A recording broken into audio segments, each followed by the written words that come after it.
picture so enigmatic, unpredictable. Her mystique transcending stereotypes, beguiling, bewitching, and ultimately bewildering.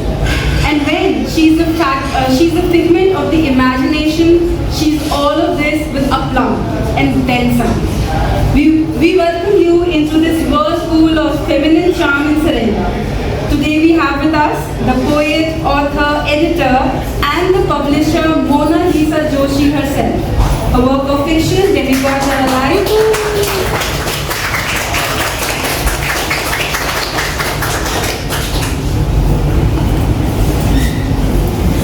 Her work of fiction, The Demigods Are Alive, brings to life women who are bold, emotional, strong, and beautifully complex. The characters in our book are infused with contradiction, dilemmas, and determination.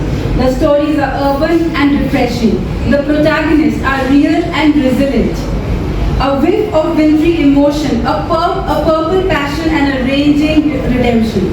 The author herself is fresh and fascinating. So please give a big round of applause to the magic, the myth, and the mystery, Mona Lisa Joshi herself. Hello and welcome, ma'am. Thank you so much for having me. I'll just request for my behalf next question. So, ma'am, how are you feeling? Well, I'm feeling great because the audience is amazing here, listening so rapidly, and I'm also enjoying the performances. So I'm having a great time. So, on that note, let us just congratulate you on the publishing of your book, Demigods Are Alive. This is the book that we have with us for her. And also on the success of its launch and all the great reviews across all platforms. So, a very intimate question from my side would be, how does it matter for an artist to be appreciated, to be seen, and an art piece to be read? Extremely important, I would say. But as we see, the case is that nobody becomes a being open up. So you have to have that patience. So, if your book is not selling, you should not feel demotivated that you should not write anymore. But of course, it's important. So I think these days we have the advantage of social media. It's a big help. So I feel that an artist needs to be seen, or a writer needs to be, he or she needs to be read, because that gives a great morale, great boost to bring better books. So, what was the seed and the inspiration behind Demigods Are Alive? When I started writing short stories like some 5-6 years back, and I was just writing them down for some contest, I remember. And somehow the story started coming out mostly women oriented because that remains the main subject of all my writings. I try to give face to patriarchy through my writings, through my characters. So I actually feel that every face is like canvas for me, particularly women. Even if I don't know her, I might see a story on her face. And also the stories that are, grown up listening. So that became inspiration. So your fiction is based on 6 women who owns their life and their emotions, and they have their own skies and grays and rainbows all together. They have their own life. So how important it is to have narrative agency in storytelling these days, especially from a women's perspective, like how the world sees them versus how they want to see themselves. So how does that matter? I think as you're talking about Women's Days and here, so that's very important. But as we see the literature that's coming right now, it has become multi-topical, and also there are sub-genres that people are exploring. So many women are now writing murder mysteries, historical fiction. So I see a lot of decline in the women-oriented stories, although it's there because I'm into publishing, so I have felt that.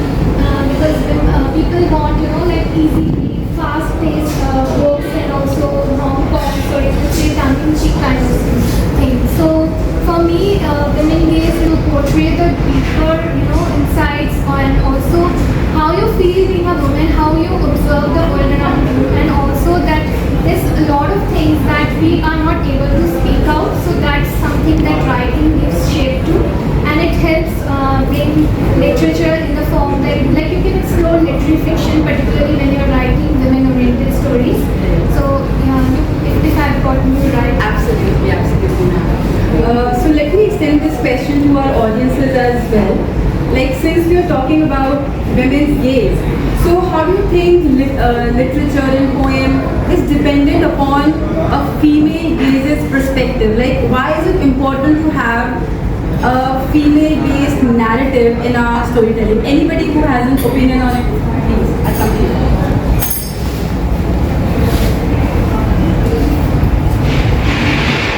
So as you very rightly mentioned, ma'am, this is something that I completely agree with you on as well. There is this one particular show called Fleabag, and it's one of my most favorite shows that I have seen. Why? Because it's completely rooted in female narratives. And the thing is, even when we talk about female narratives, especially in mainstream media, the dialogues that we see around that are either too extreme, like they operate in extremes, right? That either it's on one end there is Nari Shakti, and then on the other end there is domestic violence, right? So basically, when we even talk about female narratives, it's on two extremes. But the reason why I like a show like Fleabag, it covers the journey of a woman from a very rare perspective, I would say, but something that's very real. That in real life also, like women have a lot of black and white and grey shades in them. And we are an amalgamation of our grey shades. We have a lot of things in us that are not inherently right as well. But those stories need to be shared as well. And that's what comprises of female narrative as well. And I feel when we start hearing stories that are more relatable and not, wandering in extremes of how women should be, that's when we'll be able to understand women better as well. That's what I have. Thank you so much, and I think that's the cue for our friends in Bollywood that we are more than just an item song. The truth and creating something universally relatable, especially stories that are revolving around culture and history. If I was to talk about myself, I try to be discreet. Yeah. I try to be cryptic because I don't want to give out everything that I experience, like in my personal life. So I give that in fictional manner. But it has to be, enough truthful that people, easily believe it that okay, this might happen with someone we know, or this might have happened with somebody around us. So they will easily accept it, and also they will register, okay, so these women do exist. So my characters are all mostly like real characters, raw, flawless. They are submissive, they have their mistakes, and how they overcome it. So that's how I maintain the balance to try to bring out people's stories from my own life, and also people, women around me. Like I've seen many women who have shared their stories with me. So I try to be discreet so that their things, their issues are not raised directly, but they know that okay, this is something I feel like okay, I have experienced this, or somebody else has experienced this, so the narrative should be like this. And I try to write in a very way that's words flow in a different way, not like we very short sentences like that. Try to be more expressive through sentences to balance. So with that, I would like to extend this question. So who are the demigods in our lives and also in the book? So Demigods Alive is basically a timeless story that is mainly book is based on, and the central theme is of course Demigods Alive is basically the face of patriarchy, and there's a protagonist called Ulma. So she is someone who loves a royal person, so he's a cougar, and somehow the surrounding around her that doesn't kind of support her the way she wants to grow or blossom. So how does she come out of it? Whether she comes out of it, what are her answers to the situation that she's facing, and why I'm calling demigods? Because there are some episodes happening in the story that will give you the essence that they are like people who want to control women, but they are not capable of it because somehow women is able to come out of it and break that shackle. So this is just a phase of patriarchy, and I know people have become so open-minded today, progressive thinking, definitely yes, but patriarchy still exists, that does, in many parts of the world, not only India or like Asia. Absolutely, and the worst becomes when a female person acts like a man, like start acting like a man. So we need to embrace our own femininity. That becomes very very important. Correct. So since we are talking about your stories, we would love to touch upon the love and nostalgia for Kolkata that we have immensely read in the book. So the way you narrated the story that we all felt, and I can speak for the readers as well, that we absolutely belonged there, right? So what's your history and your take to Kolkata, the city and the culture? Well, Kolkata is definitely my first love. The bond is something like that of a mother and a child. Tilakama also is synonymous word for Kolkata that resides in my heart. So physically I'm here, but my soul belongs there. So it plays a great role in all of my writings, even my novel, The Red Ganges. Although I haven't explored major part of the city because we were we used to go during our childhood planning vacations. So we used to stay there in the Nababganj areas and nearby places like Barakpur, Kalighat. So some of these places are and also it is known to many people. So I have based my story, so it plays really an important role. It's like my soul. Absolutely. So since we are talking about for the love of city, we have to talk about food. And your story, Calcutta Property, touches a lot upon, it fits and falls around food. So please explore, help us, explore it more. So Calcutta Pudding is a story that I wrote in I guess 1,000 words when I submitted. There used to be this contest that happened called Right India, if you remember anybody, that Times of India organized it. So I came top 50 among the winners. So that story was something, Calcutta Pudding is basically a paesh, paesh, South Indian words basically. So it's made out of jaggery dough, that's we call Korean dough, and it is specially made during January. So I have some sweet and olfactory experience of my childhood days from there. So I wanted to write a story that will portray a woman as well and also with a olfactory experience. But I wanted the story to be deep. So I have shown how the character is using that recipe or dish to come out of her activities. So pudding becomes an escape to her guides, to the situation she is stuck in. And I love this character really, but she's one of my favorites because I have shown her resilience, how she is able to love in a situation there's loveless marriage, things like that. So that inspired me. Only this Khejur Gudel Paesh, I've also created a video. I was so touched by this story after writing. So I created a recipe video as well. So that's how it happened. Absolutely. Are you sure you don't time travel? Because the way you wrote this absolutely felt like we have a person from that era. Absolutely. So my question is for the audiences, and since Delhi, Gurgaon as well, because it's an extended arm, it's a land of immigrants, right? Everybody is from somewhere. So if anybody would like to share their feeling for their own hometown and food, how do you correlate both of them? So food and your hometown, anyone. So I'll start with mine. Okay, we have served with us, and then I'll come from you. Thank you so much for so graciously from Yeah. Being a Bengali Gurgaon, I always miss the aloo biryani. Although Gurgaon does have that, there are certain outlets which do, but the smell of Arsalan and the smell of Armenia, I kind of miss in Gurgaon. Right? It has a very vibrant Bengali community, Gurgaon. But yes, home is home. Absolutely, sir. Home is home. You have the Jan? So, Bengali sweets की अगर बात करें तो मैं बरेली से हूँ, वहाँ पे बहुत अच्छा रसगुल्ला मिलता है। और खैर अगर आप लोग में से कितने लोग यूपी से हैं जाएं तो उधर कुछ ऐसी डिशेस हैं जो क्योंकि मेरी रूट्स कानपुर उन्नाव से हैं, अवध से हैं, तो उधर कुछ ऐसी डिशेस हैं जो सिर्फ वहीं मिलती हैं, वो यहाँ पे हम ढूंढ भी नहीं सकते।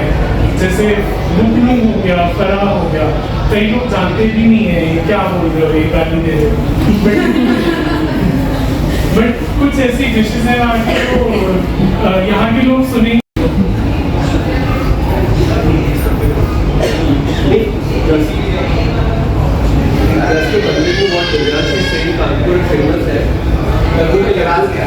कानपुर फेमस है कद्दू के लड्डू और बदाम कुल्फी के लिए. So that's the name of the sweet which they have, and that is it since 100 years, which people still buy from Kanpur. So other than UP, Kanpur, like I am a South Indian, so I am from a place called Tirupati. The people might have heard by the name of, like it's famous for its temple. But talking about it, food, probably like South Indian food, people have this general mindset that probably South Indians matlab idli, vada, dosa, sambar, but that's not it. It's way beyond that. So probably that is something which is still growing, still developing in the NCR, but it still needs more. Yeah, exactly. Thank you. Thank you so much. And with that, I think all of us are just transported to food and all the love we have. So absolutely. And on that note, the story that ignited all of this is Calcutta Pudding in Demigods Are Alive. So you have to read it. Alright. So my next question to you would be: we know that a mother loves all her children equally. So, but then again you have these 6 women doing 6 stories. So which one is your favorite character? I think I just told Devi, yes. Devi, but again I'll mention another character. She's nameless, and I have written this story in first person. And this is a very discreet story in a way. It's also fantasy based, it's whimsical in terms of the way I have written it. And it was inspired from the, I think, read this play by Shakespeare called Midsummer Night's Dream, if anybody has read that. So there is this scenario where the couples, two couples, they escape into a mystical and magical forest. So I took some of those elements and I created this, that she's experiencing everything that's happening, the events, the episodes are happening in her dream. And dream is something that she is trying to escape from her reality, which is very dark, which is grey. And the ending is also something that I will give her disclaimer here. It's not something that everybody will be able to digest. But that is how the situation sometimes we see it is and it happens. So trying to make it more realistic as well as fantasy based. So that's how I'm trying to write it. Absolutely, we're looking forward to all the stories in this one capsule of the book. So my next question would be, what's next for you? More fiction, poetry, or something else entirely, since you are so creative?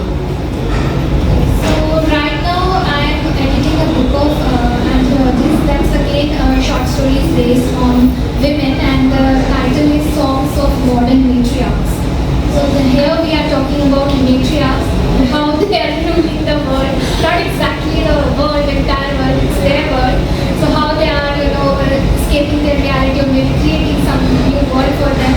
So it's very interesting. I'm editing that book, and also this year's end maybe we'll see my poetry collection. So I'm working on that. Looking forward to all the work now. So my last question to you would be: when readers close the final page of Demigods Are Alive, what do you feel should stay with them the longest? I think all the characters should stay with them, and I say this from the point of view of the reviews. All the reviews, they say that the women characters or the heroines are like, they're so lifelike, so real, that it felt like as if someone is close to me or somebody I know. So I want all the readers to feel the same way. They feel okay, इस इंसान को तो शायद मैं जानती हूँ, या इनकी कहानी शायद मैंने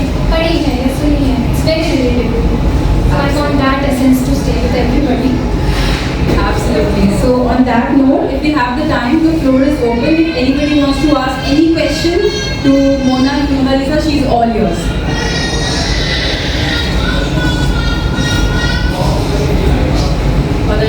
Yeah, we have one. I wanted to ask how you got into writing and how you cope with the fears of putting your narratives out there and the judgments that come with it, especially with a topic as sensitive as patriarchy. First, I'll answer the first part of the question, how did I come to writing? So, I started writing in the year 2013. It was a rainy day, and it was raining, and that was the first poem I wrote. And after that, I don't know what happened. I just kept on writing, and I started sharing. I'm talking about the year 2013. So I was totally new to internet and Facebook, so I was just sharing them. I did not have any fear of okay, what people will say, because I feel that अब अगर मैं poetry को पढ़ता है feel करें तो बहुत बेकार लिखी मुझे बहुत क्रिंज होगा. So I would hide my face, but we evolve, over time we evolve, and the best thing how you evolve is to read as many books you can, read anything that suits your interest, even कोई भी genre पढ़ो आप, enjoy reading. So I have this habit of reading and reviewing, and जब आप पढ़ते हो ना you read, you come to know कि okay this way you can also write, but हाँ आपको अपना authentic style you have to maintain that, and that comes with time. Slowly you evolve. And like I remember when I started writing poetry, I used to write in stanzas and rhyme and rhythm.